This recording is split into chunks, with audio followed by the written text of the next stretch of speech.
കൃപാവരങ്ങളെ കുറിച്ചുള്ള പഠനത്തിലെ ഏറ്റവും പ്രധാനപ്പെട്ട ഒരു ഭാഗമാണ് അന്യഭാഷ എന്ന വിഷയം.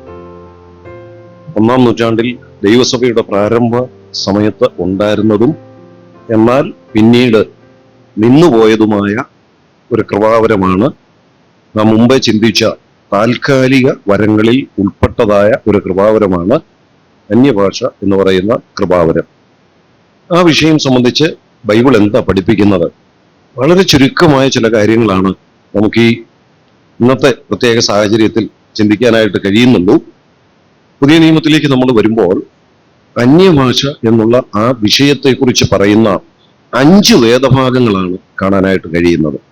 5 വേദഭാഗങ്ങളിലെ ആ വിഷയം സംബന്ധിച്ച് പറഞ്ഞിട്ടുള്ളൂ. ഞാൻ ആ വേദഭാഗങ്ങൾ ആദ്യം ഒന്ന് പറയാം. ഒന്ന്, ഏറ്റവും ആദ്യം എവിടെ പറഞ്ഞിരിക്കുന്നതെന്ന് പറയാമോ?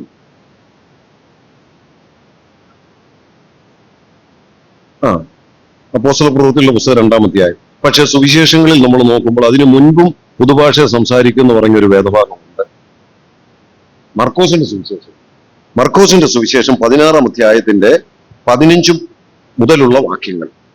മർക്കോസിന്റെ സുവിശേഷം 16-ാം അധ്യായം 15 മുതൽ 18 വരെ. അതിൽ 17-ാമത്തെ വാക്യമാണ്: വിശ്വസിക്കുന്നവരാൽ ഈ അടയാളങ്ങൾ നടക്കും, എന്റെ നാമത്തിൽ അവർ ഭൂതങ്ങളെ പുറത്താക്കും, പുതുഭാഷകളിൽ സംസാരിക്കും, സർപ്പങ്ങളെ പിടിച്ചെടുക്കും. അപ്പം പുതുഭാഷ സംസാരിക്കുമെന്നുള്ളത് ഒരു പ്രവചനമായിട്ട് മർക്കോസിന്റെ സുവിശേഷത്തിൽ നമ്മുടെ കർത്താവ് തന്നെ പറഞ്ഞത് നാം ഇവിടെ വായിക്കുന്നുണ്ട്. ഈ പ്രവചനത്തിന്റെ നിവൃത്തി എന്ന് പറയുന്നത് പ്രവചന പഠനത്തിൽ വരാൻ പോകുന്ന മറ്റൊരു കാലഘട്ടത്തെ കുറിച്ചുള്ള പ്രവചനമാണ്.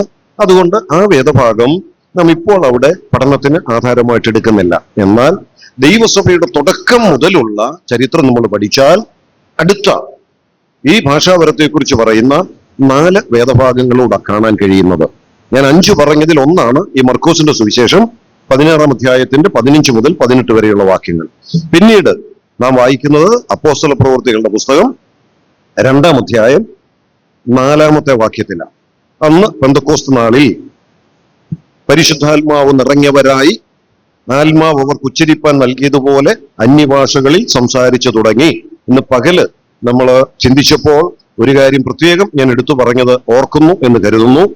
ആത്മനിറവിനെ കുറിച്ച് പറയുന്ന 20ഓളം വേദഭാഗങ്ങൾ തിരുവെഴുത്തിലുള്ളതിൽ ആത്മനിറവിനോട് ബന്ധപ്പെട്ട് അന്യഭാഷ സംസാരിച്ചതായി പറയുന്ന ഒരൊറ്റ വേദഭാഗമേ ബൈബിളിലുള്ളൂ. അത് അപ്പോസ്തലപ്രവൃത്തികളുടെ പുസ്തകം 2-ാം അധ്യായത്തിന്റെ 4-ാമത്തെ വാക്യമാണ്. അവിടെയും ആത്മനിറവിലായ എല്ലാവരും അന്യഭാഷ സംസാരിച്ചുമില്ല, ചുരുക്കം ചിലർ മാത്രം. അപ്പം ആത്മനിറവിന്റെയോ ആത്മാഭിഷേകത്തിന്റെയോ ഏകവും പ്രത്യക്ഷവുമായ അടയാളമായിരിക്കുന്നില്ല അന്യഭാഷാ ഭാഷണം എന്ന് പറയുന്നത്. അത് തിരുവെഴുത്തിന്റെ പഠനത്തിലെ ഒരു പ്രധാനപ്പെട്ട വിഷയമാണ്. പിന്നീട് നമ്മൾ കാണുന്നത് അപ്പോസ്തലപ്രവൃത്തികളുടെ പുസ്തകം 10-ാം അധ്യായം 44-ഉം 45-ഉം വാക്യങ്ങളിലാണ്. അപ്പോസ്തലപ്രവൃത്തികളുടെ പുസ്തകം 10-ാം അധ്യായം 44-ഉം 45-ഉം വാക്യങ്ങൾ. ആ വേദഭാഗം എന്ന് പറയുന്നത് കൊർന്നല്യോസിന്റെ ഭവനത്തോട് ബന്ധപ്പെട്ട് പത്രോസ് പോയി സുവിശേഷം പറഞ്ഞ ആ സാഹചര്യമാണ്. ഇവിടെ ഒരു കാര്യം നമ്മൾ മനസ്സിലാക്കണം. കൊർന്നല്യോസിന്റെ ഭവനത്തിലേക്ക് ചെല്ലാനായിട്ടുള്ള നിർദ്ദേശം പത്രോസിന് ലഭിച്ചപ്പോൾ പത്രോസിന് ആദ്യം അത് അത്ര ഉൾക്കൊള്ളാനായിട്ട് പറ്റിയില്ല. കാരണം എന്താ? പത്രോസിന്റെ ചിന്ത ഇത് മുഴുവൻ ആർക്കുള്ളതാണ്? ഈ സുവിശേഷവും ഈ അനുഗ്രഹങ്ങളും പരിശുദ്ധാത്മാവും ഒക്കെ യഹൂദന്മാർക്കുള്ളതാണ്. ജാതികളും ഈ കൂട്ടത്തിൽ കൂടുക എന്ന് പറയുന്നത് പത്രോസിനെ സംബന്ധിച്ച് അത്ര ഉൾക്കൊള്ളാൻ പറ്റിയൊരു വിഷയമായിരുന്നില്ല. പക്ഷെ ദൈവം പ്രത്യേകമായ ചില ദർശനങ്ങൾ തുപ്പട്ടിയൊക്കെ ഇറക്കി കാണിച്ചു കൊടുത്ത് അതിലൂടെ ചില പാഠങ്ങൾ പഠിപ്പിച്ചു കഴിഞ്ഞപ്പോഴാണ് പത്രോസ് കൊർന്നല്യോസിന്റെ വീട്ടിൽ പോയതും വീട്ടുകാരെ എല്ലാം വിളിച്ചുകൂട്ടി അവിടെ ഇരുന്ന് വചനം പറഞ്ഞതും അവര് സുവിശേഷം കേട്ടതും അവര് വിശ്വസിച്ചതും. അതിന്റെ ഫലം 10-ാം അധ്യായം 44-ാം വാക്യത്തിൽ പറയുന്നു. ഈ വാക്കുകളെ പത്രോസ് പ്രസ്താവിക്കുമ്പോൾ തന്നെ വചനം കേട്ട എല്ലാവരുടെ മേലും പരിശുദ്ധാത്മാവ് വന്നു. അവർ അന്യഭാഷകളിൽ സംസാരിക്കുന്നതും ദൈവത്തെ മഹത്വീകരിക്കുന്നതും കേൾക്കയാൽ പത്രോസിനോടുകൂടെ വന്ന പരിച്ഛേദനക്കാരായ വിശ്വാസികൾ പരിശുദ്ധാത്മാവ് എന്ന ദാനം ജാതികളുടെ മേലും പകർന്നത് കണ്ട് വിസ്മയിച്ചു. ഇതാ 2-ാമത്തെ ഭാഗം. ഇനി 3-ാമത്തേത് അപ്പോസ്തലപ്രവൃത്തികളുടെ പുസ്തകം 19-ാം അധ്യായത്തിന്റെ 6-ാമത്തെ വാക്യമാണ്. 19-ാം അധ്യായത്തിന്റെ ആദ്യം മുതൽ വായിക്കേണ്ടതാണ്. പക്ഷേ പശ്ചാത്തലം ഞാൻ പറഞ്ഞ് 6-ാം വാക്യം വായിക്കാം. ഇത് പൗലോസും മറ്റും മിഷണറി യാത്ര ചെയ്ത് എഫെസോസിൽ ചെന്ന ആ സാഹചര്യമാണ്. എഫെസോസിൽ ചെന്ന് ചില ശിഷ്യന്മാരെ കണ്ടു, അവർ വിശ്വാസികളാണെന്നൊക്കെ അവകാശപ്പെട്ടു. അപ്പം പൗലോസ് അവരുമായിട്ട് സംസാരിച്ചപ്പോൾ പരിശുദ്ധാത്മാവെന്ന് കേട്ടിട്ട് പോലും ഇല്ലാത്തവരാണെന്ന് മനസ്സിലാക്കി സുവിശേഷം പറഞ്ഞു, വിശ്വസിച്ചു. പിന്നീട് അവരെ കുറിച്ച് പറയുമ്പോൾ പറയാം, പൗലോസ് അവരുടെ മേൽ കൈവച്ചപ്പോൾ പരിശുദ്ധാത്മാവ് അവരുടെ മേൽ വന്ന് അവർ അന്യഭാഷകളിൽ സംസാരിക്കുകയും പ്രവചിക്കുകയും ചെയ്തു. അപ്പോസ്തല പ്രവൃത്തികളുടെ പുസ്തകത്തിൽ അന്യഭാഷ സംസാരിച്ചതായി കാണുന്ന 3 ഭാഗങ്ങളേ ഉള്ളൂ. അതാണ് ഈ 3 ഭാഗങ്ങൾ. ഒന്ന് നമ്മൾ കണ്ടത്, ഇത് സംസാരിക്കുമെന്ന് പ്രവചനം പായി നമ്മുടെ കർത്താവ് പറഞ്ഞ വാക്യമാണ്. അത് മർക്കോസിന്റെ സുവിശേഷത്തിൽ. എന്നാൽ ചരിത്രത്തിൽ അപ്പോസ്തല പ്രവൃത്തികളുടെ പുസ്തകമാണ് സഭയുടെ ചരിത്രം. ആ ചരിത്രം രേഖപ്പെടുത്തിയിരിക്കുന്നതിൽ ദൈവസഭയുടെ 1-ാം നൂറ്റാണ്ടിലെ ചരിത്രം മുഴുവൻ രേഖപ്പെടുത്തി തന്നിരിക്കുന്ന ഈ അപ്പോസ്തല പ്രവൃത്തികളുടെ പുസ്തകത്തിൽ അന്യഭാഷ സംസാരിച്ചതായി പറയുന്ന എത്ര ഭാഗങ്ങളേ ഉള്ളൂ? 3 ഭാഗങ്ങളേ ഉള്ളൂ. അതിലൊന്ന് പെന്തക്കോസ് നാളിൽ, 2 കൊർന്നല്യോസിന്റെ ഭവനത്തിൽ, 3 എഫെസോസിൽ. ഇങ്ങനെ 3 സ്ഥലങ്ങളിലേ ഉള്ളൂ. ഇനി ഒന്നുകൂടെ എന്ന് പറഞ്ഞാൽ മർക്കോസിന്റെ സുവിശേഷത്തിൽ, അപ്പോസ്തല പ്രവൃത്തികളുടെ പുസ്തകത്തിൽ 3, 3, 1, 4. 5-ാമത്തെ വേദഭാഗം എന്ന് പറയുന്നത് അല്പം നീണ്ട ഒരു വേദഭാഗമാണ്. കൊരിന്ത്യർക്ക് എഴുതിയ 1-ാം ലേഖനം 12, 13, 14 അധ്യായങ്ങൾ. അത് തുടർച്ചയായ 3 അധ്യായങ്ങളായതുകൊണ്ടാണ് ഞാനത് ഒറ്റ പോയിന്റിലെന്ന് പറഞ്ഞത്.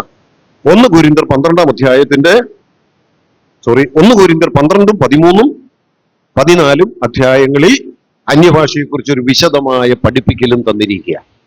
ഇത്രയുമാണ് അന്യഭാഷയെക്കുറിച്ച് ബൈബിളിൽ ആകെപ്പാടെ നമുക്ക് കാണാൻ പറ്റുന്ന വേദഭാഗങ്ങൾ. ഇത്രയേ ഉള്ളൂ. ഈ വേദഭാഗങ്ങളെല്ലാം കൂടെ ഒന്ന് എടുത്ത് ഒരു വിശദമായ പഠനം നടത്തിയാൽ ആ വിഷയം സംബന്ധിച്ചൊരു നല്ല ചിത്രം നമുക്ക് ലഭിക്കും. ഇത്രയേ ഉള്ളൂ എങ്കിലും ഈ വിഷയം സംബന്ധിച്ചുള്ള അഭിപ്രായങ്ങളും വ്യാഖ്യാനങ്ങളും പഠിപ്പിക്കലുകളും ചിന്താഗതികളും ഒക്കെ എത്ര വിപുലമാണ്, എത്ര വ്യത്യസ്തമായ പഠിപ്പിക്കലുകളാ. നമുക്ക് ഈ വേദഭാഗത്തുനിന്ന് മാത്രം ചില കാര്യങ്ങൾ വേഗത്തിലൊന്ന് നോക്കാം. ഇതിൽ ദൈവസഭയുടെ ചരിത്രത്തിൽ അന്യഭാഷാ ഭാഷണം നടന്നതായി പറഞ്ഞ 3 വേദഭാഗങ്ങളെ ഉള്ളെന്ന് ഞാൻ പറഞ്ഞു. അതൊന്ന് അപ്പോസ്തല പ്രവൃത്തി 2-ൽ പെന്തക്കോസ് നാളിൽ, അപ്പോസ്തല പ്രവൃത്തി 10-ൽ കൊർന്നല്യോസിന്റെ ഭവനത്തിൽ, അപ്പോസ്തല പ്രവൃത്തികൾ 19-ൽ എഫെസോസിൽ. ഇനി നമുക്ക് ഈ അന്യഭാഷാ ഭാഷണത്തെ കുറിച്ച് തിരുവെഴുത്ത് പറയുന്ന 2 കാര്യം വേഗത്തിലൊന്ന് നോക്കാം. കൊരിന്ത്യർക്ക് എഴുതിയ 1-ാം ലേഖനം 1-ാം അധ്യായത്തിന്റെ 22-ാമത്തെ വാക്യം ഒന്ന് വായിക്കാം. 1 കൊരിന്ത്യർ 1-ാം അധ്യായം 22-ാം വാക്യം. യഹൂദന്മാർ അടയാളം ചോദിക്കുകയും യവനന്മാർ ജ്ഞാനം അന്വേഷിക്കുകയും ചെയ്യുന്നു. മതി, ഒന്ന് ശ്രദ്ധിക്കുക. യഹൂദന്മാർ അടയാളം ചോദിക്കുകയും യവനന്മാർ ജ്ഞാനം അന്വേഷിക്കുകയും ചെയ്യുന്നു എന്ന് പറഞ്ഞാൽ യഹൂദന്മാരെ സംബന്ധിച്ച് അവരുടെ ഒരു സ്വഭാവമാണ്, അവരുടെ ഒരു പ്രത്യേകതയാണ്. എന്നെ കേട്ടാലും വിശ്വസിക്കണമെങ്കിൽ എന്തു വേണം? ഒരടയാളം ഉണ്ടെങ്കിലേ അവര് വിശ്വസിക്കുകയുള്ളൂ. അതിന് ഏറ്റവും നല്ലൊരു തെളിവാരാണ്? അത് ഏറ്റവും നല്ലൊരു തെളിവാരാന്നോ? കർത്താവിന്റെ ശിഷ്യന്മാരിൽ ഒരാളായിരുന്ന തോമസ് എന്ന യഹൂദൻ തന്നെ നല്ലൊരു തെളിവല്ലേ? ബാക്കി 10 പേരും വന്ന് ഞങ്ങൾ ഉയർത്തെഴുന്നേറ്റ കർത്താവിനെ കണ്ടെന്ന് പറഞ്ഞിട്ടും പറഞ്ഞ ഞാൻ അങ്ങനൊന്നും വിശ്വസിക്കത്തില്ല, കാണണം അടയാളം. അത് തോമസിനെ കുറ്റം പറഞ്ഞിട്ട് കാര്യമില്ല, യഹൂദന്റെ ഒരു സ്വഭാവമാണ്. നമ്മൾ സാധാരണ പറയുമല്ലോ, ഒരു മലയാളിയെ ലോകത്തെ എവിടെ വെച്ച് കണ്ടാലും തിരിച്ചറിയാവുന്നത്. കാരണം സ്വഭാവത്തിന്റെ ചില പ്രത്യേകതകളുമുണ്ട്. അത് ഓരോ കൾച്ചർ അനുസരിച്ചുള്ള ഓരോ സ്വഭാവ പ്രത്യേകതകളുണ്ട്. യഹൂദന്റെ പ്രത്യേകത എന്ന് പറയുന്നത് എന്നെ വിശ്വസിക്കണമെങ്കിൽ അവൻ എന്തു വേണം? ഒരടയാളം കാണണം. അതവന്റെ സ്വഭാവത്തിൽ പെട്ടതാ. അത് വചനത്തിലും എഴുതി വെച്ചിരിക്കുക. എന്താ എഴുതി വെച്ചിരിക്കുന്നത്? ഇപ്പൊ നമ്മളിവിടെ വായിക്കുന്നത്, യഹൂദന്മാർ അടയാളം ചോദിക്കുകയും യവനന്മാർ ജ്ഞാനം അന്വേഷിക്കുകയും ചെയ്യും. അപ്പൊ യഹൂദന്റെ പ്രത്യേകതയാ. അങ്ങനെയാണെങ്കിൽ 1 കൊരിന്ത്യർ 14:22 ഒന്ന് വായിച്ചു. 1 കൊരിന്ത്യർ 14:22. അതുകൊണ്ട് അന്യഭാഷകൾ അടയാളമായിരിക്കുന്നത് വിശ്വാസികൾക്കല്ല, അവിശ്വാസികൾക്ക് മതി. അന്യഭാഷ എന്താണെന്നാ പറഞ്ഞിരിക്കുന്നത്? അന്യഭാഷയെ കുറിച്ച് ശരിക്കും വചനത്തിൽ പറയുന്നത് ഒരു അടയാളപരമാണ്. അടയാളപരമാണ്. പ്രത്യേകം ആ പദം നിങ്ങളൊന്ന് ശ്രദ്ധിച്ചോണമേ. അന്യഭാഷ എന്ന് പറയുന്നത്, ഞാനത് ഇങ്ങനെ പറയട്ടെ, അതൊരു സൈൻ ഗിഫ്റ്റാണ്. നമ്മളിപ്പോ ഒരു സ്ഥലത്തു നിന്ന് മറ്റൊരിടത്തേക്ക് യാത്ര പോകണമെങ്കിൽ ഇപ്പൊ വലിയ ബുദ്ധിമുട്ടൊന്നുമില്ല, അല്ലെ? മാപ്പൊക്കെ ഇട്ട് നമുക്ക് പോകാം. പക്ഷേ എന്നാലും വഴി തെറ്റാതെ പോകണമെങ്കിൽ ചില സൈൻ ബോർഡുകളൊക്കെ കാണും. ആ സൈൻ ബോർഡുകളൊക്കെ മനസ്സിലുണ്ടെങ്കിൽ ആ ബോർഡ് നോക്കിയൊക്കെയാ നമ്മൾ പോണത്. ഈ സൈൻ ബോർഡ് എന്ന് പറയുന്നത് എന്തിനു വേണ്ടിയാ? അതൊരു അടയാളമാണ്. സൈൻ, അടയാളം. എന്തിനാ അടയാളം? അതുകൊണ്ട് സാധിക്കേണ്ട ഒരു കാര്യമുണ്ട്. ഞാൻ അത് ആദ്യം തന്നെ ഇങ്ങനെ പറയട്ടെ. നമ്മളൊരു സ്ഥലത്ത് പോകാൻ വേണ്ടി സൈൻ ബോർഡുകളൊക്കെ ഒരാൾ പറഞ്ഞു തന്നു, ഇന്നിടത്ത് ഇന്ന സൈൻ ബോർഡ് കാണും, അത് നോക്കി വന്നാൽ മതി എന്ന് പറയും. നമ്മൾ ആ സ്ഥലത്ത് ചെന്ന് ഇന്ന സൈൻ ബോർഡ് കണ്ടു, അതനുസരിച്ച് വലത്തോട്ടെങ്കിൽ വലത്തോട്ട് പോയി പോകേണ്ട വീട് കണ്ടുപിടിച്ചു. അത് കഴിഞ്ഞ് ഒരു 2 വർഷം കഴിഞ്ഞ് നമ്മൾ വരുമ്പോഴും ഈ സ്ഥലത്ത് വന്നിട്ട് ഈ വീട്ടിൽ പോകണമെങ്കിൽ ഈ സൈൻ ബോർഡിന്റെ ആവശ്യമുണ്ടോ? ഉണ്ടോ? 2 വർഷം മുമ്പ് ഇവിടെ വന്നെല്ലാം മനസ്സിലാക്കി വെച്ച് പോയതാ. പിന്നെ സൈൻ ബോർഡിന്റെ ആവശ്യമില്ല. 2 വർഷമായപ്പോഴത്തേന് ഒരുപക്ഷെ ആ സ്ഥലത്തിന് അല്പം ഡെവലപ്മെന്റ്സ് ഒക്കെ വന്നപ്പോൾ ഈ സൈൻ ബോർഡ് അവിടുന്ന് മാറ്റിയായിരിക്കും. പക്ഷെ ആ ജംഗ്ഷനിൽ വന്നേച്ച് ഞാൻ പോവല്ല. എന്നെ പോകാത്ത ആ സൈൻ ബോർഡ് കണ്ടാലേ ഞാൻ ഈ പോകുള്ളെന്നും പറഞ്ഞ് നിൽക്കുക. അതാ ഇന്നും അന്യഭാഷ പറഞ്ഞ ഒരു സൈൻ ബോർഡ് അവിടെ തന്നതാ, ഒരു അടയാളം തന്നതാ. അടയാളം കൊണ്ട് സാധിക്കേണ്ട ഒരു കാര്യം ഉണ്ടായിരുന്നു, അത് സാധിച്ചു. അത് സാധിച്ചെങ്കിലും ഇന്നും ഈ അടയാളം ഉണ്ടെങ്കിൽ ഞാൻ അങ്ങോട്ട് പോകുള്ളൂ, ഞാനത് വിശ്വസിക്കുകയുള്ളൂ എന്ന് പറഞ്ഞാൽ അവിടെ നിൽക്കുകയുള്ളൂ. അവിടെ പോകേണ്ടിടത്ത് പോകാൻ പറ്റത്തില്ല. അപ്പൊ ചുരുക്കത്തിൽ അന്യഭാഷ എന്ന് പറയുന്നത് എന്താണെന്ന് കൊരിന്ത്യർക്ക് 1-ാം ലേഖനം 14-ാം അധ്യായത്തിന്റെ 22-ാം വാക്യത്തിൽ പറഞ്ഞു. അതെന്താ? ആ വാക്യം ഒന്നുകൂടെ വായിച്ചു. അതുകൊണ്ട് അന്യഭാഷകൾ അന്യഭാഷകൾ അടയാളമായിരിക്കുന്നത് വിശ്വാസികൾക്കല്ല അവിശ്വാസികൾക്കത്രേ. ഞാനിപ്പം വായിച്ച കൊരിന്ത്യ ലേഖനത്തിലെ 2 വാക്യങ്ങൾ നിങ്ങൾ ശ്രദ്ധിച്ചു കാണും. ഒന്ന്, അടയാളം അന്വേഷിക്കുന്ന ഒരു കൂട്ടർ ലോകത്തിലുണ്ട്. അതാരാ? യഹൂദന്മാർ. അന്യഭാഷ എന്ത് വരമായിട്ടാ തന്നത്? അടയാളം. അങ്ങനെയാണെങ്കിൽ അതാർക്കാണെന്നുള്ളത് അവിടെ പറയുന്നുണ്ട്. എന്നാൽ അടയാളം അന്വേഷിക്കുന്ന കൂട്ടരാരാ? യഹൂദന്മാരാ. അങ്ങനെയാണെങ്കിൽ ഇത് ആർക്കുള്ള അടയാളമാണ്? ഈ അന്യഭാഷ എന്ന് പറയുന്നത് ആർക്കുള്ള അടയാളമാണ്? നിങ്ങൾക്ക് മനസ്സിലായെന്ന് ഞാൻ കരുതുന്നു, അല്ലേ? യഹൂദൻ ലോകത്തിൽ അടയാളം കണ്ടേ വിശ്വസിക്കുള്ളൂ എന്നുള്ള സ്വഭാവമുള്ള ഒരു കൂട്ടരാരാ? യഹൂദന്മാരാണെന്ന് കൊരിന്ത്യ ലേഖനത്തിന്റെ ആദ്യം പറഞ്ഞു. അത് പറഞ്ഞിട്ട് അതേ ലേഖനത്തിന്റെ 14-ാം അധ്യായം വന്നപ്പം പറയുകയാണ് അന്യഭാഷ അടയാളമാണ്. അങ്ങനെയാണെങ്കിൽ ഇത് ആർക്കുള്ള അടയാളമാണ്? യഹൂദനുള്ള അടയാളമാണ്, അല്ലേ? യഹൂദനുള്ള അടയാളം. എന്നാൽ ആ കൂട്ടത്തിൽ ഒരു വാക്കൂടെ അവിടെ പറഞ്ഞു, അന്യഭാഷ അടയാളമായിരിക്കുന്നത് വിശ്വാസികൾക്കല്ല അവിശ്വാസികൾക്കത്രേ. അപ്പൊ ഈ അടയാളം ആർക്കുള്ളത്? അവിശ്വാസികളായ യഹൂദന്മാർക്കുള്ള അടയാളമാണ്. അത് പ്രത്യേകം മനസ്സിലാക്കണം. അന്യഭാഷ എന്ന് പറയുന്നത് അവിശ്വാസികളായ യഹൂദന്മാർ വിശ്വസിക്കാൻ വേണ്ടി കൊടുത്ത ഒരു അടയാളമാണ്. അങ്ങനെയാണെങ്കിൽ ഇന്ന് കേരളത്തിൽ ഇരുന്ന് ആരെങ്കിലും അന്യഭാഷ പറഞ്ഞാൽ അത് അവിശ്വാസിയായ ഏത് യഹൂദൻ അടയാളമാണ്? ഏത് യഹൂദൻ അടയാളമാണ്?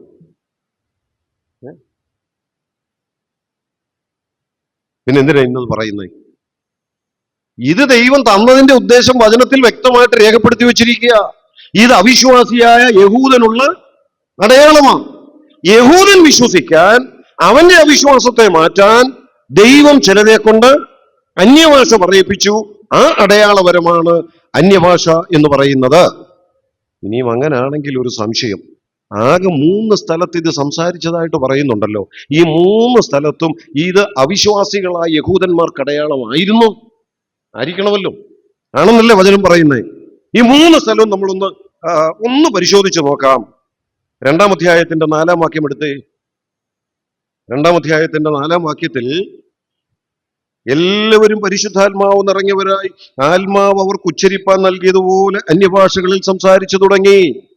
അതാരൊക്കെയാ സംസാരിച്ചതെന്ന് പകല് ആത്മനിറവിനോട് ബന്ധപ്പെട്ട് ഞാൻ അല്പം സൂചിപ്പിച്ചതുകൊണ്ട് വിശദീകരിക്കാതെ പറഞ്ഞു പോകുകയാ.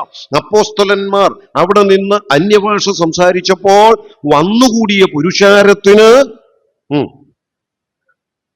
അടയാളമായിരുന്നു. അവർക്കൊരടയാളം. എന്താ അടയാളം? ഇവര് പറയുന്നത് ദൈവവചനമാണെന്നുള്ളത് അവർ വിശ്വസിക്കാൻ വേണ്ടി ഇവരെ കൊണ്ട് ആദ്യം അന്യഭാഷ പറയിപ്പിച്ചു. എന്നാൽ ഒരു കാര്യം പ്രത്യേകം ശ്രദ്ധിക്കണം, ഈ അപ്പോസ്തലന്മാര് മുഴുവൻ അവിടെ നിന്ന് അന്യഭാഷ പറയുന്നത് കേട്ടിട്ട്, അന്യഭാഷ കേട്ട് അവിടെ കൂടി വന്ന ഒരു മനുഷ്യനും രക്ഷിക്കപ്പെട്ടില്ല. രക്ഷിക്കപ്പെട്ടോ? ഇല്ല. അവർക്ക് അടയാളമായിട്ട് അന്യഭാഷ പറയിപ്പിച്ചു. അപ്പോൾ അവർക്കൊരു കാര്യം മനസ്സിലായി, ഇവര് പഠിച്ചിട്ടില്ലാത്ത ഈ ഭാഷ പറയണമെങ്കിൽ ഇത് അവരെ കൊണ്ട് ദൈവം പറയിപ്പിച്ചതാ. അങ്ങനാണെങ്കിൽ ഇവര് പറയുന്നത് നമുക്ക് വിശ്വസിക്കാം. ഈ ഒരു പശ്ചാത്തലം, ഒരു കളമൊരുക്കിയിട്ട് പത്രോസിനെ കൊണ്ട് അവിടെ ഒന്ന് പ്രസംഗിപ്പിച്ചു. അപ്പോൾ അവര് ഇത് ദൈവം പത്രോസിനെ കൊണ്ട് പറയിപ്പിക്കുന്നതാണെന്ന് അംഗീകരിപ്പിക്കുകയും ആ വചനം കേട്ട് ആളുകള് രക്ഷിക്കപ്പെടുകയും ചെയ്തു. അപ്പം പെന്തക്കോസ്ത് നാളിൽ പോലും അന്യഭാഷ പറയുന്നത് കേട്ട് ഒരു വ്യക്തി പോലും രക്ഷിക്കപ്പെട്ടില്ല. അത് അടയാളമായിട്ട് കൊടുത്തതാണ്.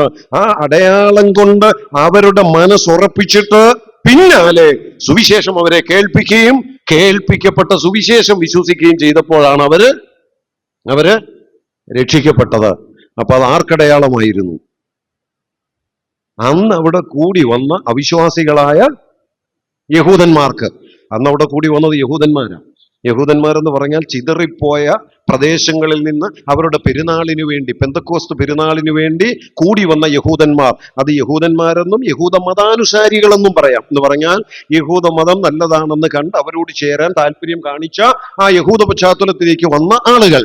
അപ്പൊ അങ്ങനെ നോക്കിയാൽ അവിശ്വാസികളായ യഹൂദന്മാരായ അന്ന് അവിടെ കൂടി വന്ന ആളുകൾക്ക് അടയാളമായിട്ടാണ് പെന്തക്കോസ്ത് നാളിൽ ഈ അപ്പോസ്തലന്മാരെ കൊണ്ട് അന്യഭാഷ സംസാരിപ്പിച്ചത്. സംശയമുണ്ടോ? ഞാൻ ഇത്രയും വിശദീകരിച്ചതിൽ എന്തെങ്കിലും സംശയമുണ്ടോ?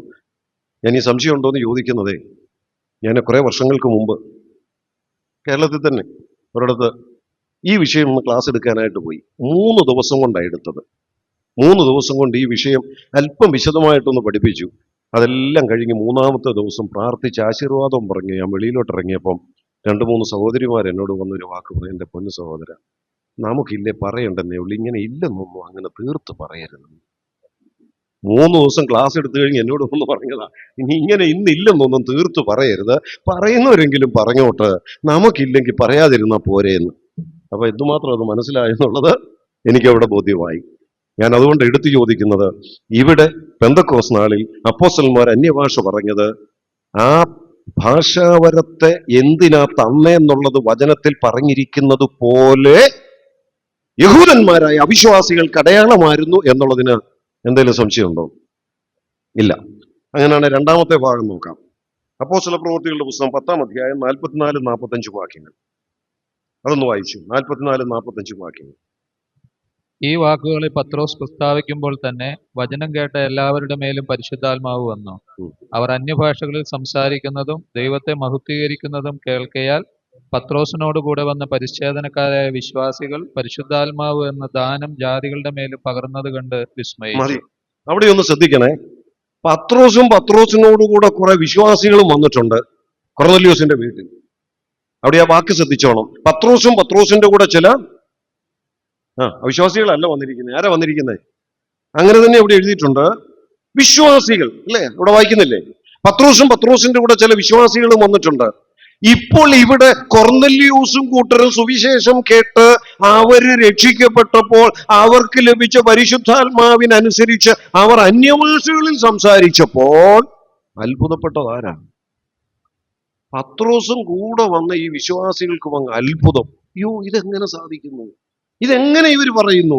ഇവർക്ക് കിട്ടിയോ പരിശുദ്ധാത്മാവ്? അവർ അത്ഭുതപ്പെട്ടു പോയി. എന്തുകൊണ്ടാണ് അത്ഭുതപ്പെട്ടത്? അത്ഭുതപ്പെട്ടതെന്ന് അവിടെ എഴുതിയിരിക്കുന്നത്, വിസ്മയിച്ചെന്ന് അവിടെ എഴുതിയിരിക്കുന്നത്. എന്തുകൊണ്ടാണ് അവർ വിസ്മയിച്ചത്? ഇത് ഇവർക്ക് കിട്ടുമെന്നുള്ളത് ഇവർക്ക് വിശ്വാസമില്ല. അങ്ങനല്ലേ?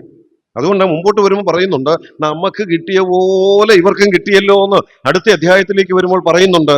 അപ്പൊ ഈ വന്ന പത്രോസിനും കൂടെ വന്ന യഹൂദന്മാരായിരുന്ന ഈ വിശ്വാസികൾക്കും ഇവര് വിശ്വസിച്ചാലും പരിശുദ്ധാത്മാവിനെ കിട്ടുമെന്നോ ഇവര് അന്യഭാഷ പറയുമെന്നോ ഉള്ള വിശ്വാസം അവർക്ക് ഇല്ലായിരുന്നു.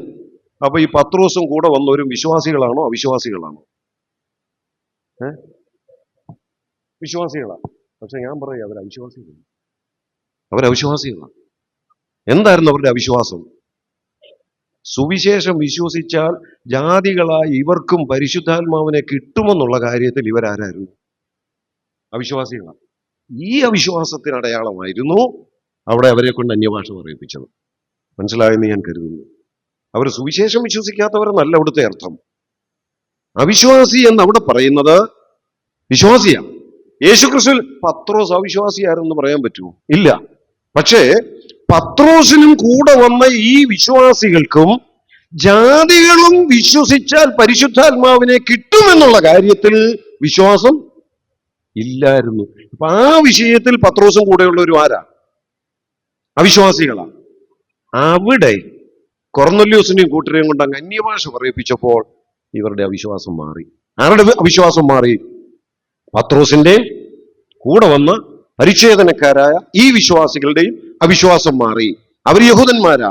അങ്ങനെയാണെങ്കിൽ ഞാൻ ചോദിക്കട്ടെ, കൊർന്നല്യോസിന്റെ ഭവനത്തിൽ അന്യഭാഷ സംസാരിച്ചതായി കാണുന്ന രണ്ടാമത്തെ വേദഭാഗത്ത് അന്യഭാഷ സംസാരിപ്പിച്ചത് അവിശ്വാസികളായ യഹൂദന്മാർക്ക് അടയാളമായിരുന്നു. ആയിരുന്നു. ആ അവിശ്വാസം എന്ന് പറയുന്നത് കർത്താവിനെ വിശ്വസിക്കാത്തവരെന്നല്ല കേട്ടോ, തെറ്റിദ്ധരിക്കരുത്. ജാതികൾക്കും വിശ്വസിച്ച പരിശുദ്ധാത്മാവിനെ കിട്ടുമെന്നുള്ള കാര്യത്തിൽ പത്രോസും കൂടെ വന്ന വിശ്വാസികളും അവിശ്വാസികളായിരുന്നു. അവരുടെ ആ വിശ്വാസത്തിന് അടയാളമായി ഈ കൊർന്നല്യോസിനെയും കൂട്ടരെയും കൊണ്ട് അന്യഭാഷ പറയിപ്പിച്ചു. അപ്പൊ എന്തിനാ അന്യഭാഷ പറയിപ്പിച്ചത്? അവിശ്വാസികളായ യഹൂദന്മാർക്ക് അടയാളം. ഇനി മൂന്നാമത്തെ ഭാഗം എഫെസൂസിലെ സഭയ്ക്കാണ്. അപ്പോസ്തല പ്രവൃത്തികളുടെ പുസ്തകം 19-ാം അധ്യായം. അവിടെ അതിന്റെ 6-ാം വാക്യം പറയുമ്പോഴാണ്, പൗലോസ് അവരുടെ മേൽ കൈവച്ചപ്പോൾ പരിശുദ്ധാത്മാവ് അവരുടെ മേൽ വന്നു, അവർ അന്യഭാഷയിൽ സംസാരിക്കുകയും പ്രവചിക്കുകയും ചെയ്തു. ഈ പശ്ചാത്തലവും ഞാൻ വേഗത്തിലൊന്ന് പറയാം. എഫെസോസ് എന്ന് പറയുന്ന സ്ഥലത്ത് ചെന്നപ്പം പൗലോസും മറ്റും കുറെ വിശ്വാസികൾ എന്ന് പറഞ്ഞ ആളുകളെ കണ്ടപ്പം അവരുമായിട്ട് ഇങ്ങനെ സംസാരിച്ച കൂട്ടത്തിൽ ഞങ്ങൾ വിശ്വാസികളാണെന്നൊക്കെ പറഞ്ഞപ്പം ചോദിച്ചു, പരിശുദ്ധാത്മാവിനെ കിട്ടിയിട്ടുണ്ടോ? ഉടനെ അവർ പറഞ്ഞു, കിട്ടിയിട്ടില്ല. നിങ്ങൾ സ്നാനപ്പെട്ടതാണോ? അതെ, ഞങ്ങൾ സ്നാനപ്പെട്ടതാണ്. അപ്പൊ ഇവർ ഓൾറെഡി വിശ്വാസികളാണെന്ന് പറഞ്ഞിരിക്കുക, ഇവർ ഓൾറെഡി സ്നാനപ്പെട്ടവരാണെന്നും പറഞ്ഞിരിക്കുക. അങ്ങനെ ഇരിക്കുമ്പം വന്ന് പൗലോസ് പറയുകയാണ്, അങ്ങനെയാണെങ്കിൽ അതല്ല ശരി, ഈ പറയുന്നത് നിങ്ങൾ വിശ്വസിക്കണം. അവരതും വിശ്വസിച്ചു. വിശ്വസിച്ചു കഴിഞ്ഞപ്പോ അവരോട് പറയാ, ഇനിയും നിങ്ങൾ സ്നാനപ്പെടണം. അവർ വീണ്ടും സ്നാനപ്പെട്ടു. അപ്പൊ ഈ എഫെസോസിലെ വിശ്വാസികൾക്ക് തന്നെ ഒരു സംശയം, ഇതിലേതാ ശരി? എന്നാൽ ഇതിനേക്കാൾ വലിയൊരു പുള്ളി വന്ന് പറഞ്ഞ് ഇതൊക്കെ വിശ്വസിച്ച് സ്നാനപ്പെടണമെന്ന്. അതാരാ? യോഹന്നാൻ സ്നാപകൻ. അവരത് അനുസരിച്ചു. ഇപ്പം പുറകെ വേറൊരാൾ എന്ന് പറയുന്നു, അതല്ല ശരി, ഇത് വിശ്വസിക്കണം, സ്നാനപ്പെടണമെന്ന്. അവരതിനും തയ്യാറായി. ഇത് രണ്ടും ചെയ്തേച്ച് നിൽക്കുക. ഇതിലേതാ ശരി എന്നുള്ളൊരു കൺഫ്യൂഷൻ, ഒരു വിശ്വാസക്കുറവ്, ഒരവിശ്വാസം ഇവരുടെ ഉള്ളിലുണ്ട്. ഇത് മാറ്റാൻ, ഇവരുടെ ഈ അവിശ്വാസത്തെ മാറ്റി ഇപ്പം വിശ്വസിച്ച വിശ്വാസമാണ് ശരിയെന്നും ഈ സ്നാനമാണ് ശരിയെന്നും അവരെ ബോധ്യപ്പെടുത്താൻ അവരെ കൊണ്ട് തന്നെ അപ്പോൾ അന്യഭാഷ പറയിപ്പിച്ചു. അവരന്യഭാഷ പറയാനിടയായപ്പോൾ അവർക്കൊരു കാര്യം മനസ്സിലായി, ഇത് ദൈവം ഞങ്ങളെ കൊണ്ട് പറയിപ്പിച്ചതാ. അങ്ങനാണെങ്കിൽ ഈ വിശ്വാസവും ഈ സ്നാനവുമാണ് ശരിയായതെന്ന് അവർക്ക് വിശ്വസിക്കാനിടയായി. പറയട്ടെ, ആ വിഷയത്തിൽ അവിശ്വാസത്തോടെ നിന്ന എഫെസോസുകാരായ ഈ യഹൂദന്മാരായ ആളുകളുടെ അവിശ്വാസത്തെ മാറ്റി അവരെ വിശ്വാസത്തിൽ ഉറപ്പിക്കുവാൻ അവരെ കൊണ്ട് തന്നെ അന്യഭാഷ പറയിപ്പിച്ചു. ഈ 3 ഭാഗത്ത് അന്യഭാഷ പറഞ്ഞതായിട്ട് ബൈബിളിലുള്ളൂ. ഇനി ഞാൻ ചോദിക്കട്ടെ, 3 ഭാഗത്തും അവിശ്വാസികളായ യഹൂദന്മാർക്ക് അടയാളമായിരുന്നു? സമ്മതിക്കുന്നു? അങ്ങനാണെങ്കിൽ ദൈവസഭയുടെ ചരിത്രം രേഖപ്പെടുത്തിയിരിക്കുന്ന അപ്പോസ്തല പ്രവൃത്തികളുടെ പുസ്തകത്തിൽ എവിടൊക്കെ അന്യഭാഷ പറഞ്ഞതായിട്ട് കാണുന്നോ അവിടെ എല്ലാം യഹൂദന്മാരായ അവിശ്വാസികൾക്ക് അടയാളമായിരുന്നു അന്യഭാഷാ ഭാഷണം. അങ്ങനാണെങ്കിൽ യഹൂദന്മാരായ അവിശ്വാസികളെ ഇല്ലാത്തടത്ത് എന്തിന് അന്യഭാഷ പറയുന്നു? ഈ അടയാളത്തിന്റെ ആവശ്യമുണ്ടോ? ഇല്ല. ഇനി അത് മാത്രമല്ല, ഈ അടയാളം കൊണ്ട് ഉറപ്പിച്ചു തന്നിരിക്കുക ഇന്ന് ഈ രക്ഷ. അതുകൊണ്ട് ഇനിയും ഒരു അടയാളത്തിന്റെ ആവശ്യം ഇല്ല. എബ്രായ ലേഖനം 2-ാം അധ്യായത്തിൽ നമ്മളത് വായിക്കുന്നുണ്ട്. ദൈവം അത്ഭുതങ്ങളാലും അടയാളങ്ങളാലും വിവിധ വീര്യപ്രവർത്തികളാലും ഉറപ്പിച്ചു തന്ന ഇത്ര വലിയ രക്ഷ, ദൈവം സാക്ഷി നിന്ന് ഉറപ്പിച്ചു തന്ന ഇത്ര വലിയ രക്ഷ, ഈ അടയാളങ്ങൾ കൊണ്ട് ഇതാണ് രക്ഷ, ഈ വിശ്വാസത്തിലെ രക്ഷയുള്ളത് എന്ന് ഉറപ്പിച്ചു വെച്ചിരിക്കുക. അതുകൊണ്ട് ഇനിയും അന്യഭാഷാ ഭാഷണത്തിന്റെ ആവശ്യം ഇല്ല. അതുകൊണ്ട് ഞാൻ ഇങ്ങനെ പറയട്ടെ, ഒരു യഹൂദം പോലും ഇരിപ്പില്ലാത്ത കേരളത്തിലെ ഒരു കൂടിവരവിൽ ആർക്കടയാളമായിട്ട് അന്യഭാഷ പറയുന്നേ? വെറുതെ അല്ലേ? അതുകൊണ്ട് എന്തെങ്കിലും പ്രയോജനമുണ്ടോ? അത് ഭാഷയാണോ? ഉം. അത് ഭാഷയാണോ എന്നൊക്കെ ചോദിച്ചാൽ പ്രായോഗിക തലത്തിൽ കാണുന്ന ചിലതും ഇതിനു വേണ്ടി ചില ട്രെയിനിങ് കൊടുക്കുന്ന സ്ഥാപനങ്ങളിലെ ട്രെയിനിങ്ങും ഒക്കെ യൂട്യൂബ് ഒക്കെ പരിശോധിച്ചാൽ കാണാം അത് ശരിയായ ഭാഷയാണോ അതോ വല്ലതും ഒക്കെ ചേർത്ത് വല്ലതും പഠിപ്പിക്കുന്നതാണോ എന്നൊക്കെയുള്ള ഒത്തിരി തെളിവുകൾ നമുക്ക് ഇന്ന് യൂട്യൂബിലൂടെ കിട്ടുന്നുണ്ട്. ഞാൻ ആ ഭാഗത്തോട്ടൊന്നും പോകാൻ നിവൃത്തിയില്ല. തന്നെയല്ല, കഴിവതും പോസിറ്റീവായ വശത്തൂടെ മാത്രം വിഷയങ്ങൾ അവതരിപ്പിക്കാനാണ് ഞാൻ ശ്രമിക്കുന്നത്. അതിൻ്റെ ആ മറുവശത്തേക്ക് അധികം പോകാതെ ആരെങ്കിലും സംശയം ചോദിച്ചാൽ മാത്രം മറുവശത്തുള്ള കാര്യങ്ങൾ പറയുക. പോസിറ്റീവായിട്ട് മാത്രം വചനം എന്ത് പറയുന്നു എന്ന് മാത്രം നമ്മൾ ചിന്തിച്ചു പോയാൽ അത് ശരിയായ ഒരു പഠനം നമുക്ക് ലഭിക്കും. ഞാൻ ചോദിക്കട്ടെ, അന്യഭാഷ അടയാളമായിരിക്കുന്നത് യഹൂദന്മാരായ അവിശ്വാസികൾക്കാണെന്ന് വചനം പറയുകയും, കൊരിന്ത്യലേഖനത്തിൽ വായിച്ചു, വചനം പറയുകയും അന്യഭാഷ പറഞ്ഞതായ 3 ഭാഗങ്ങളിലും യഹൂദന്മാരായ അവിശ്വാസികൾക്ക് അടയാളമായിരുന്നു എന്ന് തെളിയിക്കപ്പെടുകയും ചെയ്തതുകൊണ്ട് ആ വിഷയം സംബന്ധിച്ച് ഒരു കാര്യം വചനത്തിലൂടെ നമുക്ക് വ്യക്തമായിട്ട് മനസ്സിലാകാം. യഹൂദനായ ഒരു അവിശ്വാസി ഇല്ലാത്ത ഒരിടത്ത് ഇതിന്റെ ആവശ്യം ഇല്ല. അതങ്ങനെ തന്നെ വചനത്തിലൂടെ നമുക്ക് മനസ്സിലാക്കാം. അങ്ങനെയാണ് ഇന്ന് കേരളത്തിൽ അന്യഭാഷ പറയുന്നത് വചനാനുസരണമാണോ? ഇന്ത്യയിൽ അന്യഭാഷ പറയുന്നത് വചനാനുസരണമാണോ? അല്ല. ഞാൻ അത്രയും മാത്രം അവിടെ ഒന്ന് പറയുന്നുള്ളൂ. അങ്ങനെ വരുമ്പോൾ ഒരു ചോദ്യം പെട്ടെന്ന് ചോദിക്കാൻ ഒരു സാധ്യതയുണ്ട്. ഞാനും അന്യഭാഷ പറയുന്നെന്ന് പൗലോസ് പറഞ്ഞില്ലേ? അല്ലേ? കൊരിന്ത്യർക്ക് എഴുതിയ 1-ാം ലേഖനം 14-ാം അധ്യായത്തിന്റെ 14-ാം വാക്യം ഒന്ന് വായിച്ചു. ഞാൻ അന്യഭാഷയിൽ പ്രാർത്ഥിക്കുന്നുവെങ്കിൽ, അടുത്തതാണ് പ്രത്യേകം ശ്രദ്ധിക്കേണ്ടത്, എൻ്റെ ആത്മാവ് പ്രാർത്ഥിക്കുന്നു. അപ്പം ഈ വിഷയത്തെക്കുറിച്ചൊക്കെ ഇങ്ങനെ പേഴ്സണലി പലരോടൊക്കെ സംസാരിക്കുമ്പോൾ ചോദിക്കുന്ന ചില സംശയങ്ങളാണ്. ഒത്തിരി സംശയങ്ങൾ അങ്ങനെ വരുന്നതൊക്കെ ഞാൻ നോട്ട് ചെയ്തിട്ടുണ്ട്. പക്ഷെ നമ്മുടെ ഇന്നത്തെ സമയം കൊണ്ട് അതൊന്നും പറയാനായിട്ട് നിവൃത്തിയില്ല. പ്രധാനപ്പെട്ട ചിലത് മാത്രം പറയുന്നതേ ഉള്ളൂ. ഇങ്ങനെ പറയും, അങ്ങനെയാണെങ്കിൽ പിന്നെ ഈ അപ്പോസ്തല പ്രവൃത്തികളുടെ കാലമൊക്കെ കഴിഞ്ഞ് പിന്നെ കൊരിന്ത്യലേഖനം എഴുതിയ സമയത്ത് എന്ന് പറയാം, അപ്പോസ്തല പ്രവൃത്തികളുടെ കാലം കഴിഞ്ഞല്ല, പൗലോസിന്റെ മിഷണറി യാത്രയോടിടയ്ക്കും കാരാഗ്രഹ സമയത്തും ഒക്കെ എഴുതിയ ലേഖനങ്ങളൊക്കെയാണ് നമ്മുടെ കയ്യിലുള്ളത്. ഈ കൊരിന്ത്യലേഖനം എഴുതിയപ്പോൾ പൗലോസ് തന്നെ പറയുന്നുണ്ടല്ലോ, ഞാനും അന്യഭാഷയിൽ പ്രാർത്ഥിക്കുന്നുണ്ടെന്ന്, ഞാനും അന്യഭാഷയൊക്കെ പറയുന്നുണ്ടെന്ന് പൗലോസ് പറഞ്ഞില്ലേ? അപ്പം പിന്നെ അതില്ലേ എന്നൊരു സംശയം തോന്നാം. പക്ഷെ അവിടെ ഒരു കാര്യം പ്രത്യേകം ശ്രദ്ധിച്ചേ, ആ വാക്യം ഒന്നുകൂടെ ഒന്ന് വായിക്കാമോ?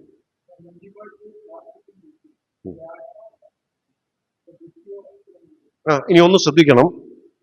പൗലോസ് ഇവിടെ 1 കൊരിന്ത്യർ 14-ാം അധ്യായത്തിൽ അന്യഭാഷ പറയുന്നതായ ഒരു കൂട്ടം ആളുകളോടാ പറയുന്നത്, അല്ലെങ്കിൽ സംസാരിക്കുന്നത്. അന്യഭാഷ ഉണ്ടെന്ന് കരുതുകയും അന്യഭാഷയിൽ സംസാരിക്കുകയും ചെയ്യുന്ന ഒരു കൂട്ടം ആളുകളുടെ നടുവിൽ നിന്ന്, അല്ലെങ്കിൽ അങ്ങനെയുള്ള ഒരു കൂട്ടം ആളുകൾക്ക്, അങ്ങനെയുള്ള ഒരു സഭയ്ക്ക്, കൊരിന്ത്യ സഭയ്ക്ക് ഒരു ലേഖനം എഴുതി കൊടുക്കുക. നിങ്ങൾ ഇതൊക്കെ പറയുന്നുണ്ട്, പക്ഷെ അവർ പറയുന്നത് മുഴുവൻ തെറ്റിച്ച. അതുകൊണ്ടാണ് ഈ തിരുത്തലുകൾ കൊടുക്കേണ്ടി വന്നത്. വ്യവസ്ഥ പ്രകാരമൊന്നുമല്ല പറയുന്നത്, അതൊക്കെ ഇതിൻ്റെ അകത്ത് മുമ്പോട്ട് വരുമ്പോൾ വെളിപ്പെടുത്തുന്നുണ്ട്. എന്നാൽ ഞാനൊരു കാര്യം പറയാം, ഞാനും ഇങ്ങനെയൊക്കെ വേണേൽ പറയാം, എനിക്കും ഇങ്ങനെയൊക്കെ പറയാൻ പറ്റും. ഞാൻ എങ്ങനെ പ്രാർത്ഥിക്കുന്നു എങ്കിൽ, ഇനി അവിടെ ഒരു കാര്യം ആ വാക്കിൽ നിങ്ങൾ ഒന്ന് ശ്രദ്ധിക്കേണ്ടത് ഞാൻ എടുത്തു പറയാം. ഞാൻ അന്യഭാഷയിൽ പ്രാർത്ഥിക്കുന്നുണ്ടെന്ന് പൗലോസ് പറഞ്ഞിട്ടില്ല. ഉണ്ടോ? എങ്കിലെന്നാ പറഞ്ഞിരിക്കുന്നത്. ഞാൻ അങ്ങനെ ചെയ്തെങ്കിൽ എന്ന് പറഞ്ഞാൽ ഞാൻ അങ്ങനെ ചെയ്തെന്നാണോ അതിന്റെ അർത്ഥം? ആണോ? നമ്മൾ സാധാരണ വർത്താനം പറയുമ്പോൾ തന്നെ പറഞ്ഞേ, എനിക്കെതിരെ നിങ്ങൾ ഏതെങ്കിലും ഒരു ആരോപണം പറയാന്നിരിക്കട്ടെ, അപ്പൊ ഞാൻ തിരിച്ചു പറയാ, അങ്ങനെ ചെയ്തിട്ടുണ്ടെങ്കിൽ ഞാൻ അതിന് പരിഹാരം വരുത്താവുന്നേ എന്ന് പറഞ്ഞാൽ അതിന്റെ അർത്ഥം ചെയ്തിട്ടുണ്ടെന്നാണോ? ഇല്ലെന്നാ അതിന്റെ അർത്ഥം, അല്ലേ? ഞാൻ അങ്ങനെ ചെയ്തിട്ടില്ല, ഇനി ഉണ്ടെങ്കിൽ പറ, തെളിവ് കൊണ്ടുപോവാ, ഞാൻ പരിഹരിക്കാം എന്നല്ലേ പറയുന്നേ. അപ്പൊ അതേ രീതിയിലാണ് പൗലോസ് പറയുന്നത്. ഞാൻ അന്യഭാഷയിൽ പ്രാർത്ഥിക്കുന്നു എങ്കിൽ, അങ്ങനെ നിങ്ങൾ പറയുകയാണെങ്കിൽ, അങ്ങനെ ആണെങ്കിൽ തന്നെ അത് എന്താണെന്ന് അടുത്ത വാക്കൊന്ന് ശ്രദ്ധിച്ചേ. ഞാൻ അന്യഭാഷയിൽ പ്രാർത്ഥിക്കുന്നുവെങ്കിൽ, അവിടെ ആ വാക്കിനാണ് പ്രസക്തി. ഞാൻ അന്യഭാഷയിൽ പ്രാർത്ഥിക്കുന്നുവെങ്കിൽ ആരുടെ ആത്മാവ്? എന്റെ ആത്മാവാ പ്രാർത്ഥിക്കുന്നത്, ദൈവാത്മാവല്ല. ദൈവാത്മാവിലല്ല. ഈ ശുശ്രൂഷ ചെയ്യേണ്ടത് ഏതാത്മാവിലാണ്? ദൈവാത്മാവിലാണ്. നമ്മൾ റോമാലേഖനം 8-ാം അധ്യായത്തിന്റെ 16-ാം വാക്യം അതെന്താന്ന് പറയാമോ? റോമാലേഖനം 8-ാം അധ്യായം 16-ാം വാക്യം, നാം ദൈവമക്കളാകുന്നു എന്ന് ആത്മാവ് താനും നമ്മുടെ ആ വാക്യം ഒന്ന് പറഞ്ഞേ. നാം ദൈവമക്കളാകുന്നു എന്ന് ആത്മാവ് താനും നമ്മുടെ ആത്മാവോട്. അവിടെ ഒരു ചെറിയ പിശകുണ്ട്. കൂടെ നമ്മൾ സാധാരണ പറയുമ്പോൾ എങ്ങനെ പറയുന്നറിയാമോ? നാം ദൈവമക്കളാകുന്നു എന്ന് ആത്മാവ് താനും നമ്മുടെ ആത്മാവോട് സാക്ഷ്യം പറയുന്നു. അങ്ങനല്ല ബൈബിളിൽ കേട്ടോ. നാം ദൈവമക്കളാകുന്നു എന്ന ആത്മാവ് താനും നമ്മുടെ ആത്മാവോട് കൂടെ സാക്ഷ്യം പറയുന്നു എന്ന് പറയാൻ അതിന്റെ അർത്ഥം, ഞാൻ ദൈവമകനാണെന്നൊരു സാക്ഷ്യം പറയുമ്പോൾ എൻ്റെ ആത്മാവോട് കൂടെ ഏതാത്മാവൂടെ ചേരുക? ദൈവാത്മാവൂടെ ചേർന്നുള്ള ശുശ്രൂഷയാണ്. അതാ ശരിക്കുള്ള സാക്ഷ്യം, അതാ ശരിക്കുള്ള പ്രസംഗം, അതാ ശരിക്കുള്ള വചന ശുശ്രൂഷ, അതാ ശരിക്കുള്ള ആത്മീയ ശുശ്രൂഷ.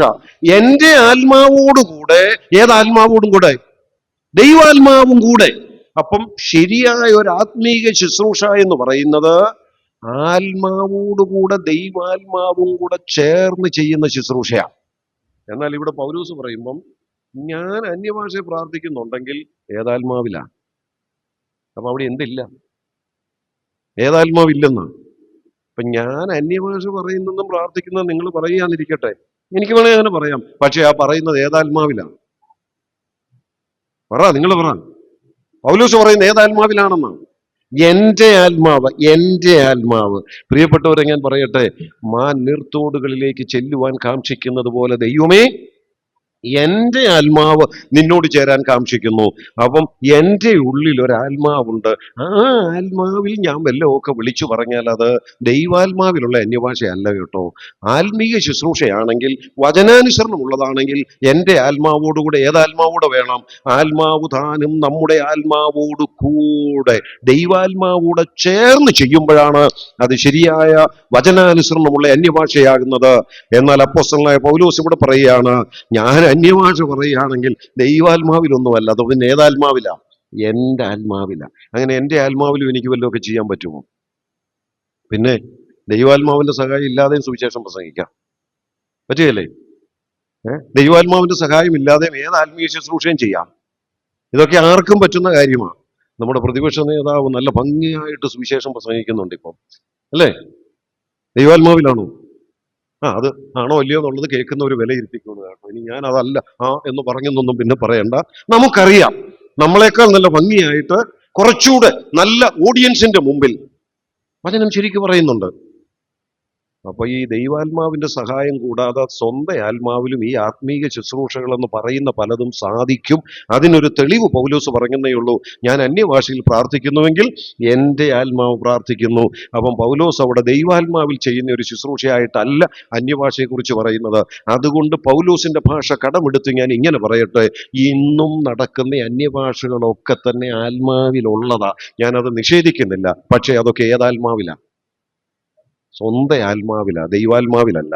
ദൈവാത്മാവിലാണെങ്കിൽ അതിന് ചില വ്യവസ്ഥകൾ ദൈവവചനത്തിൽ വെച്ചിട്ടുണ്ട്. ആ വ്യവസ്ഥകൾ 14-ാം അധ്യായത്തിന്റെ 27 മുതൽ 34 വരെയുള്ള വാക്യങ്ങളിൽ പറഞ്ഞിട്ടുണ്ട്. ആ വ്യവസ്ഥകൾ ഓരോന്നും എടുത്തു പറയാതെ ഞാൻ വേഗത്തിൽ ഇങ്ങനെ പറയാം. ആ വ്യവസ്ഥ പറയുന്നിടത്ത് ഇങ്ങനെയാണ്: ഒരു സഭാ കൂടിവരവുകളിൽ അന്യഭാഷ പറയുന്നുണ്ടെങ്കിൽ 2 ഏറിയാൽ 3 പേരെ പറയാമുള്ളൂ.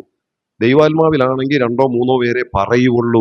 ഇതിരിക്കുന്ന മുഴുവൻ പേരൂടെ പറയുകയാണെങ്കിൽ അത് ഏതാത്മാവിൽ തന്നെയാണ്? ഏതാത്മാവിൽ തന്നെയാണ്. ഇന്ന് അന്യഭാഷ ഉണ്ടെന്ന് പറയുന്ന കൂടിവരവുകളിൽ 2-3 പേര് മാത്രം സംസാരിക്കുന്നതായി എവിടെങ്കിലും നിങ്ങൾ കേട്ടിട്ടുണ്ടോ?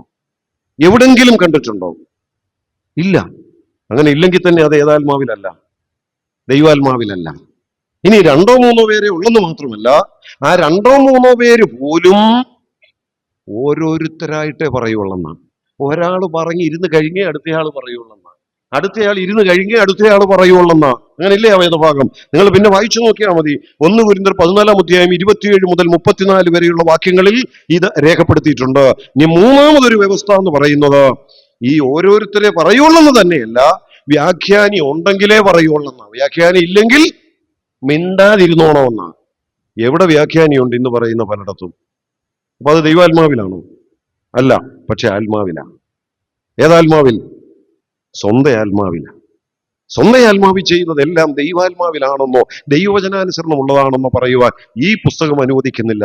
നാലാമത്തെ വ്യവസ്ഥ, 1 കൊരിന്ത്യർ 14 അധ്യായത്തിൽ അന്യഭാഷ സംസാരിക്കുന്ന കാര്യങ്ങൾ പറഞ്ഞു വന്നിട്ട് പറയുകയാണ്, 2 ഏറിയാൽ 3 ഓരോരുത്തരായി വ്യാഖ്യാനിയുണ്ടെങ്കിൽ മാത്രം. എന്നിട്ട് ഒടുവിലായിട്ടൊരു കാര്യം പറയുന്നു, വിശുദ്ധന്മാരുടെ സർവ്വസഭകളിലും എന്ന പോലെ സ്ത്രീകള് മിണ്ടാതെ ഇരുന്നോണം.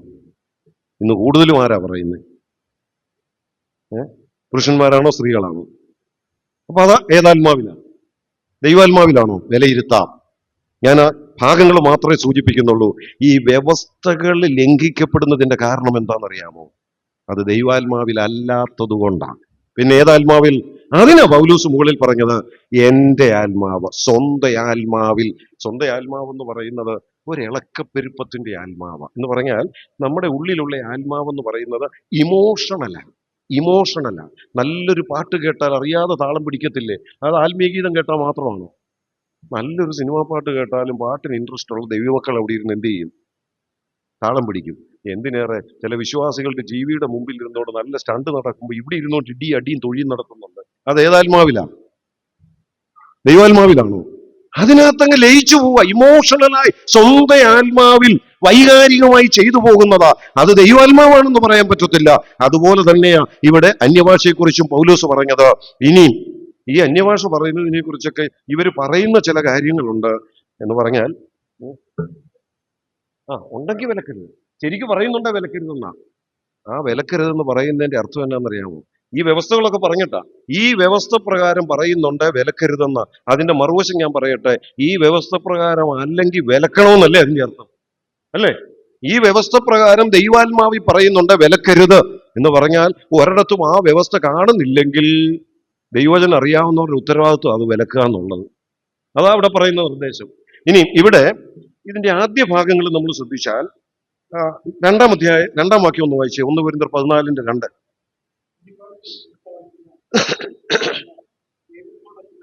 ഈ കൊരിന്തിലെ വിശ്വാസികൾ അന്യഭാഷ സംസാരിക്കുന്നുണ്ട്. നമ്മളിപ്പം പറഞ്ഞ പോലെ വ്യവസ്ഥയൊന്നും ഇല്ല. 2-3 പേരൊന്നുമല്ല. സ്വന്തം ആത്മാവിൽ ഇങ്ങനെ അങ്ങ് പറഞ്ഞുകൊണ്ടിരിക്കുക. പക്ഷെ അവരോട് ഇന്ന് ചോദിക്കുക, എന്താ നിങ്ങൾ ഈ പറയുന്നത്? ഇങ്ങനെ ചോദിക്കുമ്പോൾ ഇതാർക്ക് മനസ്സിലാകുന്നു? ഒരു വ്യാഖ്യാനി പോലും ഇല്ലല്ലോ എന്ന് പറയുമ്പോൾ അവർ പറയുന്ന മറുപടി എന്താന്ന് അവിടെ എഴുതി വെച്ചിരിക്കുക. അവർ പറയുന്ന ന്യായം എന്താണെന്നറിയാമോ? അന്യഭാഷ സംസാരിക്കുന്നവൻ മനുഷ്യരോടല്ല ദൈവത്തോട് സംസാരിക്കുക. ഇതാ ഇന്നും പറയുന്നത്. നമ്മൾ ചിലപ്പോൾ ചോദിക്കുക, എന്നാ നിങ്ങൾ ഈ പറയുന്ന ആർക്ക് മനസ്സിലാകുന്നുണ്ട്? ആർക്കും മനസ്സിലായതിലും ഞങ്ങളും ദൈവവും കൂടെ സംസാരിക്കുന്ന ഈ ന്യായം ഇവിടെ എഴുതിയിരിക്കുന്നത്. പക്ഷെ ഇതേ അധ്യായത്തിൽ പൗലോസ് ആ ന്യായത്തിന് ഒരു മറുപടി 28 വാക്യത്തിൽ പറയുന്നുണ്ടെന്ന് വായിച്ചേ.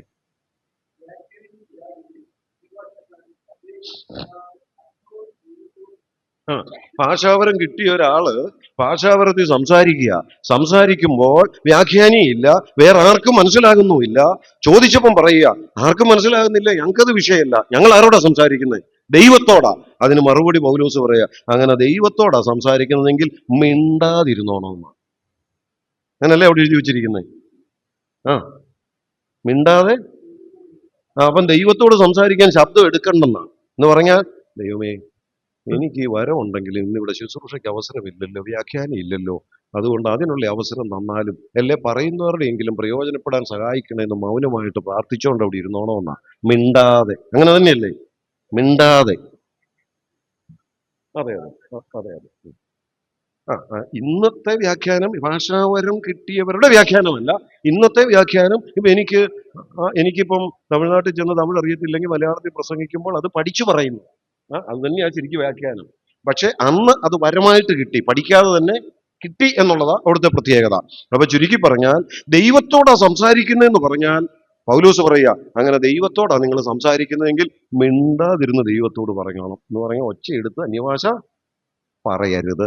അപ്പം ദൈവത്തോടാ സംസാരിക്കുന്നതെന്ന് പറയുന്ന ന്യായവും പൗലോസ് അവിടെ, ഞാൻ നമ്മുടെ സാധാരണ ഭാഷയെ പറയട്ടെ, ആ ന്യായത്തെയും അവിടെ പൊളിച്ചടുക്കി കൊടുക്കുക. അല്ലേ? മിണ്ടാതിരുന്നോണമെന്ന്. ഇനി അടുത്ത് വേറൊരു കാര്യം പറയുന്നുണ്ട്. രണ്ടാമത് അവർ പറയുന്നത് 4-ാമത്തെ വാക്യം.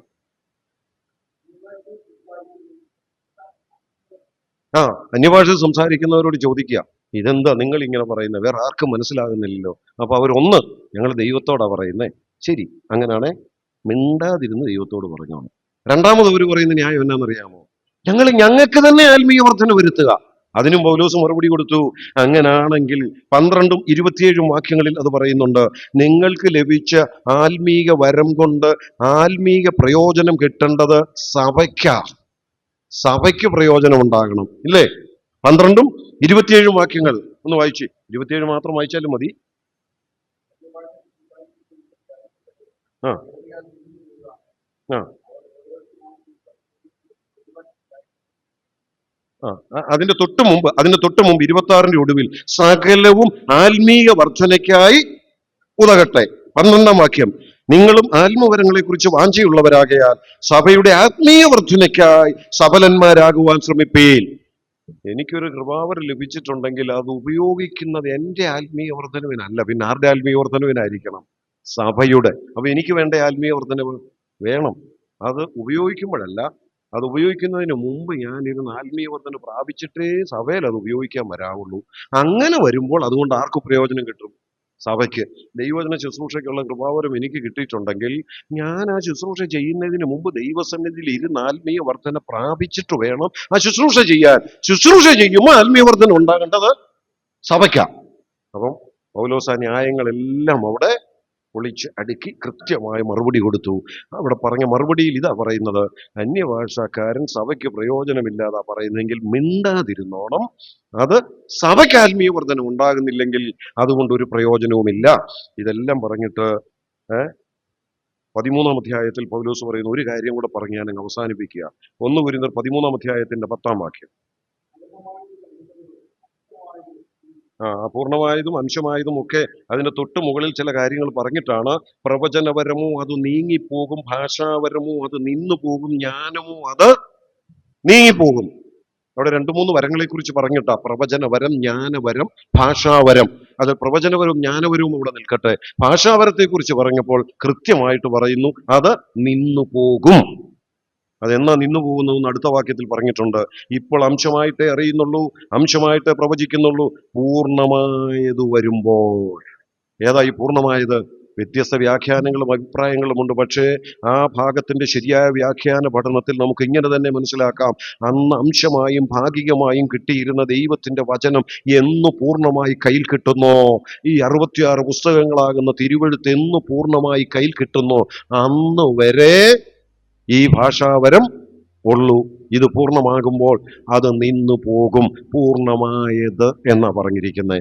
ചിലർ അതേക്കുറിച്ച് പറയുമ്പോൾ കർത്താവിനെയും കർത്താവിന്റെ വരവിനെയും കുറിക്കുന്നു എന്നൊക്കെ പറയും. അങ്ങനെയാണെങ്കിൽ ആ വേദഭാഗത്ത് ഇങ്ങനെയായിരുന്നു എഴുതേണ്ടത്, പൂർണ്ണമായവൻ വരുമ്പോൾ.